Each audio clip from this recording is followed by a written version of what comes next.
vrata so zaščitena in morajo se speskati, se pravi s postopkom odstranitve vse tega starega, da se potem obnovijo in bojo v bistvu kot nova. No, to pa je projekt Vinkošne cerkve. Tu bo nekako vhod. Desno bo kuhinja oziroma večnamenski prostor za druženje. Na levi strani bo pisarna, kjer bo imel pastor svojo pisarno pa za sprejem strank. Glavni hodnik, vsi ti oboki, to je vse v bistvu zaščiteno. No, tu bo pa ta srednji del, tu je ena kurilnica noter, možni prostor, to je pa ta srednji del, ki je bil nekoč atrij. To je bilo odprto, odrasla so drevesa.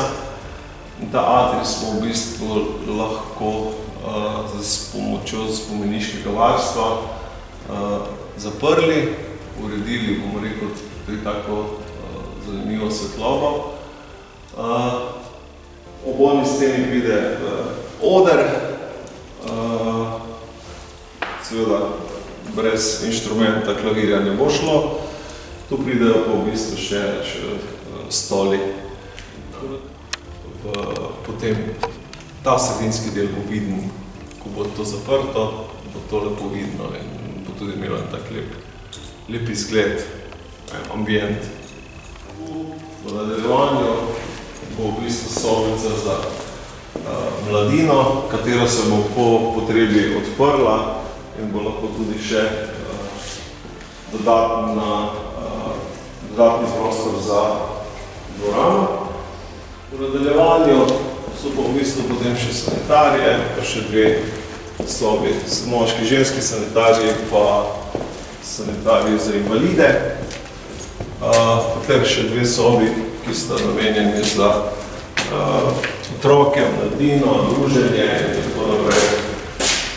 In to vse, kar se vidi do spodaj, to je bilo potrebno ves omet spraviti, bomo rekel, dol in na novo dati sanirni omet. Inicirati, se pravi, navrtati vse proti vlagi in potem je bilo potrebno to vse ometati. To je trajalo več kot 3 mesece.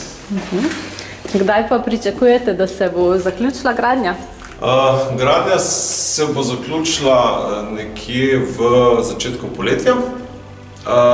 Kajti 4. septembra je nekje slavnostna otvoritev tega, kjer bojo tudi prišli, bom rekel, predstojniki Vinkošne cerkve. Tako da pričakujemo nekje do 1. julija, da bi imeli že končano, potem se bo samo še ti papirologija za uporabno dovoljenje, ki je pač potrebno še narediti, da je vse potem tako, kot mora biti. In zdaj naslednji korak, ki vas čaka pri obnovi? Naslednji korak, moram reči, da se še konča sliko-pleskarske stvari, kar se tiče Knaufa, izolacija tukaj v tem velikem prostoru. To bo že gotovo v tem vikendu, potem v začetku meseca pa bojo prišli, bom rekel, sliko-pleskari, kjer bojo vse stene obnovili, se pravi prebarvali. Potem konec meseca pa grejo talne obloge. Potem smo pravzaprav že na koncu, potem fina montaža elektrike, luči, fina montaža kopalnic oziroma WC-jev, sanitarij. Pol pa je oprema. Stole že imajo, tako da nekaj opreme je že tudi pripravljene, deponirane, tako da bo zadeva kar hitro bo šel čas, ampak nam bo uspelo do konca junija zadevo speljati. Torej imate pa že vse izbrano, kakšne barve bodo, kako bo kaj izgledalo? Ja, vse, v bistvu talne obloge so izbrane, tukaj po sredini, kjer je ta dvorana. Tukaj pride ta teraco. Tu je edina stvar, ki še iščemo, bomo rekel, končnega izvajalca, ker je to le nek zahteven postopek. Ostalo so v bistvu talne obloge plošča cementacije lesa, tako da damo tudi, bomo rekel, pridih tega starovaščanskega. Stavbno pohištvo bo tudi v tem stilu, ki paše zraven. Ostalo stene bojo pa pravim še vedno klasika, bele, klasične. Osvetljava bo pa, bomo rekel, taka nežna, primerna temu, bomo rekel, ambientu in prostoru. Bo pa to najbrž prvi tovrsten objekt na Ptuju. Ja, v bistvu Binkošna cerkev je v Mariboru, na Ptuju so v bistvu do sedaj bili v najemu in dejansko je to njihov prvi prostor, lastniški in tudi, bomo rekel, temu namenjen tukaj na Ptuju.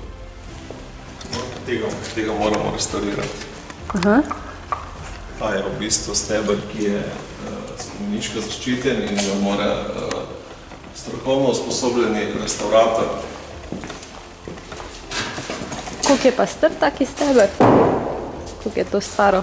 To je iz 800, tam konec leta 1800, 1890 plus minus. V tistem času je bila ta stavba zgrajena.